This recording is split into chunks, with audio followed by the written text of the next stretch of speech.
Hey guys, I'm Steven Prieto and this is my Capstone project presentation. It's basically just an in-depth overlook of what we've done in this class through the whole entire semester and all the categories we've gone through, and just being able to understand of who we really are and what we've done. So let's start with the first topic of who am I? I am a crazy and fun-loving person to be around, but I'm also very quiet. So that means that if I'm not really closer to you, I'm not going to be the crazy or fun-loving person, but I will enjoy you, but I'll be quiet and I'll learn about you before I get to be truly myself. And this really started in North Carolina, where I grew up in a small town atmosphere where everyone was in your business. And as a younger kid, I didn't mind, but I soon realized that that's not a good thing. And even though everyone was in your business, it was a very homey atmosphere. In school, the teachers would treat you as your own child. And so this would mean that if you didn't get good grades, they would scold you very thoroughly to make sure that you did get good grades. And when you did get good grades, it was just a huge feeling of success that you'd get from it. And so because of that, I would constantly strive to have good grades every single year. And throughout my whole entire normal education through elementary to high school, I had an AB of average just because of them rooting that into me from a young age. So I try to make my parents proud academically, and I was able to succeed through that through my teachers. Another thing in North Carolina that really brought out in me was my outdoor side, because every day after school we would go outside and we would just play in the woods, because I lived in a town in the middle of nowhere. And we would just go to the creek that was in the back of the neighborhood, and we would build little forts and tents with sticks there. And then sometimes when it was warmer, we would swim in the creek. And this just allowed me to be who I truly am with my friends and be less quieted. When I really get started to be quieted is when I moved to Texas. Texas was a very rough time for my family because we moved from a place that we had been for quite a few years. My parents had been there for 14 years, and I was born there, and the fourth year they were there because I moved when I was 10. So in Texas, we moved to the very bottom of Texas, to the border. And as you can imagine, it is sorry for moving the camera, it is a very rough place to be living, since of the desert atmosphere and all the crime going on in that area. And it was just a huge switch from going into a very safe, small town, family atmosphere to people just not caring about you in general, and just like the normal city atmosphere, really. And so because of this move and my family not wanting to move, we moved because of my dad's job. It caused a lot of problems between my parents, and they were consistently fighting.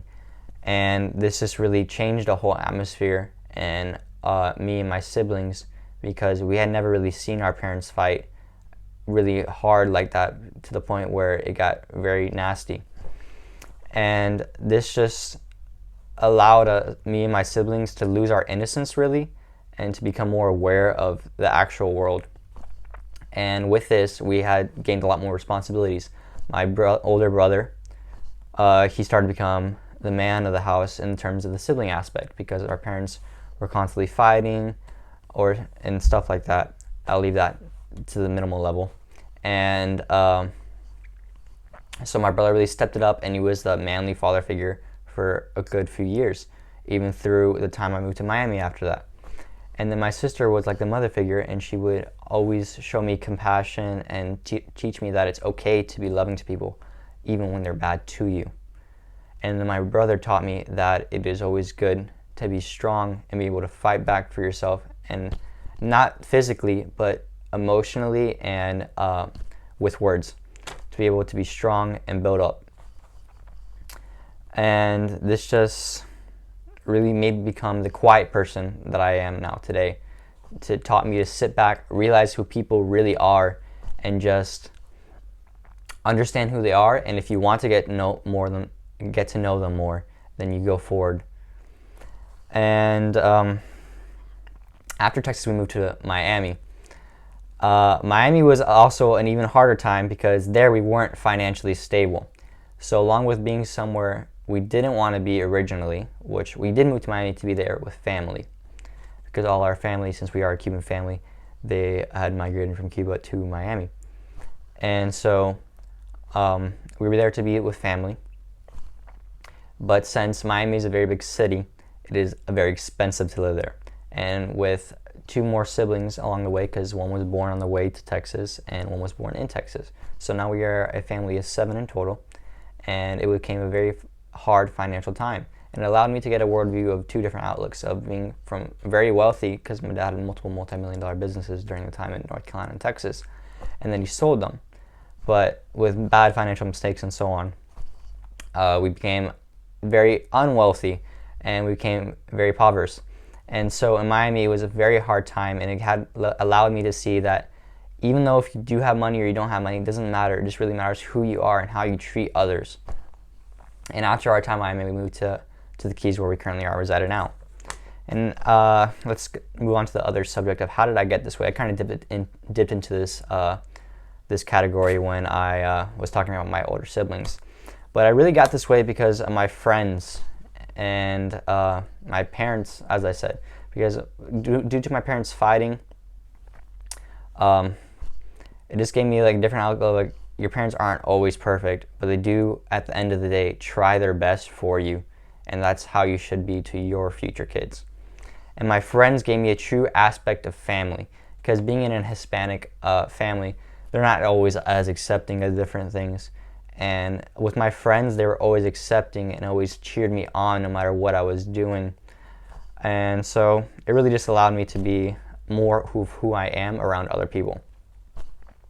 And like I said, my teachers always made sure that I got good grades so I could excel academically.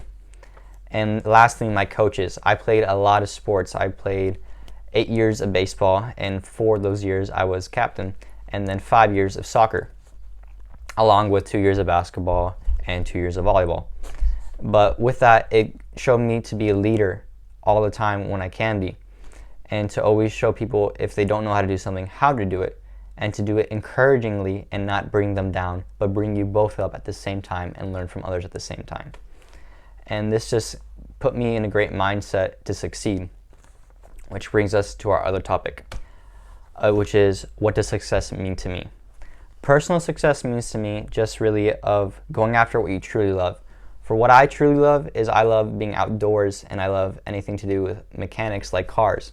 So for me, that would be eventually reaching into a racing career or a fishing career or something like that. And academically, I would have to say for academic success, you would need to get some sort of a degree. Although you do not need a degree to be successful. Many people have shown us this. There's many successful people. But I do think it is important to have some sort of degree, or at least finish your high school, so you can have some sort of structure in your life and have some sort of great mindset to continue to succeed. So I would finish my associate's degree, and I would eventually go to technical school because I want to become a mechanic.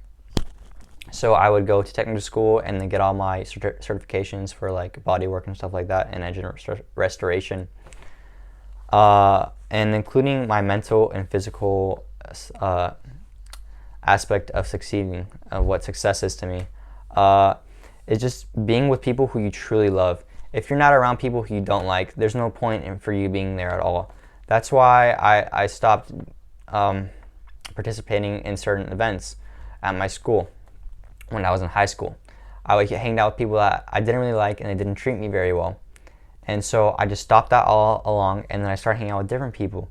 And when those people were just truly loving and just always wanted to include me, I was like, wow, what have I been missing all this time? I could have been in a great atmosphere all this time.